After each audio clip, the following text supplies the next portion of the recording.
Good morning! Ayan po. Ito po ay ipapakita ko lang po sa inyo. Update ko lang po sa inyo ang aking mga alaga. Ayan po. Ayan po tayong tinanggal na po natin yung ating mga sisiw dito at medyo malaki na sila. Pinilipat natin sa malaking pulungan, pwesto. Ayan po. Ang aking inahin na naglilingling. Mayroon din po dito ang nangingitlog. Tapos silipin po natin ang ating sisiw na tinanggal natin dyan. At medyo masikip na sila kasi 16 peraso po sila ang ating mga hatch. Ayan po sila, mga langga. Ayan po. Ayan sila. Ayan. Inilipat natin. At mas okay dito kasi mas malawak, mas maganda. Ito po. Ayan po sila. Papasok po tayo. At medyo mahiya pumasok. Pero yaka-yaka. Ito ang aking everyday life. Everyday routine. Ayan po. Ayan ang aking mga alagang sweater. Eileen Hatch. Ayan po. Ayan. Ayan kanilang patukaan. Hindi ko pa nilinis. Maya-maya pa. Ayan. Ayan sila. Mas okay sila dito kasi mas malawak, mas maganda. Nakakapagkahig-kahig sila dito. Ayan. Kanilang vitamins. Kapapalit ko lang yan kanina. Kani-kanina lang. Ito yung aking ginagawa sa araw-araw. Ayan po. Lalabas tayo dito at mamasyal naman tayo dun sa ibang area. Ayan. Ito po ay medyo mahirap. Pero ako'y sanay na at nag-enjoy na lamang sa aking ginagawa sa araw-araw sa aking mga alaga. Yan. Dati hindi ko talaga, wala akong idea dito dati sa pagmamanok. Pero nakikita ko sa mga kapatid ko. Ayan, sa mga mag-anak at nahilig sila sa manok. Sa bloodline na siguro namin yun. Ayan po, meron po tayo doon. Mamaya mamamasyal po tayo doon. Ito po, dito tayo sa aking mga inahin. Nag-ano tayo dito? Nagpapaitlog. Nagbe-breed tayo. O diba? Talagang pinasok ko na yung pag-breed. Dahil po meron ng mga taong gusto akong tulungan, gusto akong bigyan ng mga idea. Why not, diba? Ito, pasok naman tayo dito. Tsaka, medyo, umulan kanina. Ayan. Lucky tayo ngayon at tumigil yung ulan. Yan po ang ating mga inahin. Ayan po sila. Ayan po at ang nag-iisang broadcock natin dyan. Sweater po yan, sweater. Ayan po sila. Ayan. Ayan po. Medyo malawak dito ang area nila. Alam ko magugustuhan po talaga ng mga manok dito. Bukod sa malawak, meron po talaga silang matutuka-tuka diyan ng mga damo. Ayan po. Tapos silipin natin yung itlog nila. Ito, ang aking DIY na palaitlogan. Ayan po, ako lang naghiwa niyan. Ako lang gumawa niyan. Ayan, yung palaitlogan nila. Lagyan lang natin ng karton. Ayan po, meron tayong 6. Dahil 6 sila dito. Actually, dadagdagan pa natin yung dun sa dulo. Pwede pang isa eh. Ayan po, meron tayong 18 eggs. Ayan po. Doon po yung sa white hatch kanina na nakikita ninyo. Ayan po, 18 eggs po. Pero wala pa po dito sa kabila. Hindi pa nangingitlog ang isang nating inahin. At meron din po tayo dito sa kabila. At medyo so tayo dito at para makita nyo po. Ayan po mga langga. Meron din po sa kabila na 6 na itlog. Ayan po. Dito, hindi pa rin nangingitlog yung ating inahin na isa. Antay-antay lang natin. At dito po sa kabila, meron din po tayong 6 na itlog. Ayan po. Parang yung itlog nila. Ayan. Ayan, pwede pa po tayong maglagay dito ng isa. Ayan po ang aking maliit na pala itlogan dito sa aking mga inahin na derasa. Yan po guys, malawak ito kaya enjoy ang aking mga inahin dito. Hindi sila stress dito at malaki. Yan po sila, oo. Malaki ang kanilang area. Ayan po. Yan din ang ating broadcock. Nainom natin sila ng vitamins kahapon. So, ngayon nagpalit ako. Tubig na lang. At hindi naman pwedeng araw-araw vitamins. Ayan po, doon naman po tayo. Meron po akong area dun sa kabila. Ayan. Sana lang natin at baka naman maglabasan ito. Ito, ang kuya ko ang gumawa dito. Siya ang nag-ayos dito para mayroon tayong palaitlogan ng ating garasa. Nakakagata ang loob ko kasi umaraw na siya. Alam niyo kanina hindi ako makapag-vlog. Kasi umuulan ngayon Lucky naman ang inyong langga at umaraw na. Naglagay po ako dyan. Kahapon na yan nilagyan ng gripo. Kasi mga langga, ito, yung area na to, pa-slope. So, pag kumukuha ako ng tubig, dun pa ako akyat sa taas, babalik ulit ako dun. Dun sa may bandang bahay ko. So, ang hirap, maano siya, nakakapagod. Ang ginawa kahapon ng kuya ko, Kaya nalagyan ako ng gripo dyan. Para pag doon sa baba, okay lang, hindi na masyadong malayo yung pagkukuha ko ng tubig. Ayan. Kahapon lang po yan. So ito naman po tayo. Mag-o-open naman tayo ng isa. Ito po ay, hindi ko alam ang tawag sa Tagalog. Layawan po ito. Ng aking mga sisiw. Ayun po, pag nakadalawang buwan na po sila doon, yung sisiw ko kanina na 16 peraso, ayun po doon. Kapag ka po, siguro mga 2 months na sila, ililipat ko sila dito sa mas malaki. Ayan po, mas maraming damo. Saka mayroon po tayong, ano doon, ha? Tara, para makita nyo. Pasukin muna natin. Ayan po. Okay, isasara po natin ulit. At mayroon tayong sisiw dito. Mayroon tayong 1 month na higit na sisiw dito. Pero hindi pa sila ganun karami ang nasa baba.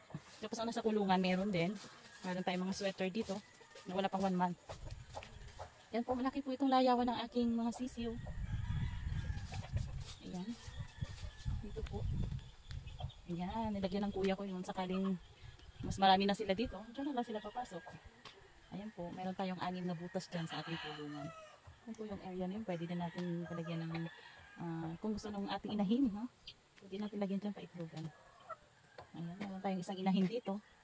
Kasi kailangan natin yan, pupurgahin natin yan mamaya. Kaya kinulong muna siya. Ayan po mga langga, ang aking December 30 lang po ito. Ating mga sisiw. Ayan po, sweater. Meron po tayong, ilang ba ito? 2, 4, 6, 11. Ito, 11 na sisiw. Ayan po. Huwag lalabas. Ayan po sila. Ayan. Ayan. Medyo ano lang yung ating pwesto kasi nasa kulungan sila. Ayan po ang aking masisigla na mga sweater. Ayan po. Meron din sila dyan vitamin sa gilid. Ayan. Kalalagay din na niya kanina. Ayan po. Ito po yung pinagkakabalan ko sa araw-araw. Diba? Everyday routine. Maglilinis. Magpapatuka. Magpapatubig sa kanila sa araw-araw. Diba? Ayan. Meron din po tayong sweater dyan. Ayan po. Hops. Huwag lumabas. Meron din po silang ano dyan, oh. Nalagyan natin ng kanilang pagkain at saka vitamins. Ayan po ang aking sweater din po yan. 9 pieces. 9 sila 9. Ayan po. Ayan po. Mabilis yan. Everyday kailangan linisin. Kasi madumi pag hindi nilinis ang loob. At mga ngamoy. Ayan, meron tayong isang ano dito. Inahin din. Mamaya pakakawalan na natin yan. At yan ay pinurga kagabi. Dahil natin ang pampurga. Ayan po. Hanggang dyan po yan. Hanggang sa likod. Mataas po yung ating net. Kasi ito'y para sa ating mga sisiw. Para hindi nila kayang liparin dyan sa kabila. Ayan. Hindi sila makakalagpas dyan. Ayan. Hindi natin nakita yung mga sisiw dito. Hanggang siguro sa likod. Mayroon tayong 5 sisiw dyan. Ayan po. Nagtutuka-tuka sila. Ayan po. Ang ating 1 month na higit. Ayan po sila. Ayan. At ang pagkain naman nila, nalagay ko dyan. At ang kanilang tubig. Ayan. Ayan po. Pati tubig nila. Ayan. Every morning. Tapos, pagtanghali, halos dito na ako tumambay sa kanila. Halos dito ko na, parang alam mo yung wala naman akong gagawin, kundi ito, yung pag-aalaga sa kanila. So, yung oras ko, inuubos ko na lang talaga dito. Ayan. Meron pa po tayo dito. Isang area ulit. Ito ay mga native. So, actually, hindi siya purong native. May lahi siyang asel. So, sinasabi ko lang native para namang parang native din ang itsura niya. Kaso lang, may mga rasa na ba. Ayan. Ito ang ating gawain. Magbubukas, magsasara. Mamayang hapon, magpapatuka. Magpapalit ulit ng tubig. Tapos yun, after nung wala nang gagawin, nandito lang. Dito lang, nakatingin ako sa kanila. Ayan. Nililinis-linis yung area nila. Hindi pa tayo nakapag-grass cutter, mga langga. Kasi busy pa yung taga-grass cutter natin siguro mga next week or hindi lang ano. Kaya pa naman. Carry pa yung damo. Yan po ang ating malalaki. Malalaki ang rasa nito. Malalaking lahi nito. Ayan ang ating iba pang mga alaga. Yan po mga langga. Meron din po tayo doon. Meron tayong sisiw doon mga langga. Nakakatuwa. Ayan ang ating sisiw na ayan. Ang lalaki din ang ating mga inahin. Mga inahin natin abuhin. Malalaki din. Meron pa po tayo din. Ayan, ang aking si Agila. At diba, mga langga, mga pangalan talaga. Alaga, meron din ako si Rigor. Ang aking, ano, grabe yan. Makulit yan. Makulit lang. Ayan po ang ating mga sisiw. Ayan. Wala pa yan 1 month. Wala tayong 6 dyan. Tapos meron pa tayong doon. Ayan, ayan nangingitlog yan. So, ayan ang langga. Ano, wala na mga langga. So, need natin na pumasok dito sa ating palaitlogan. Dito tayo nagpapaitlog. Ayan. So, dito muna tayo mga langga. At kung nakita nyo, umuulan. Umuulan na siya. Ayan. Meron po tayong itlog dito mga langga. Silipin din natin. Tamang-tama dahil umulan. Nandito na ako ngayon sa hindi tayo mababasa.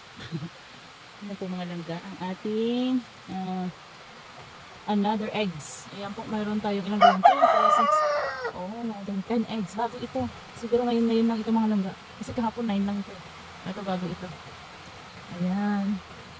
Diba nakakatuwa yung makikita mong marami talaga silang mag-itlog. Ayan po. Hindi natin mai-istorbo yan. Baka lilipad. Ano tayo naglilimlim dyan? Ang dami ng eggs niyan. 13 eggs, 14. Ayan. Hindi natin ano. Hindi ko siyang istorbohin. Kasi last na vlog ko, ano siya, pinopos ko yung camera, lumipad siya. So, huwag na natin istorbohin mga langga. Ayan mga langga, thank you for your time. Thank you for watching. Ayan po, umuulan na dito sa amin. Ayan, yung area ko po is 500 square meter.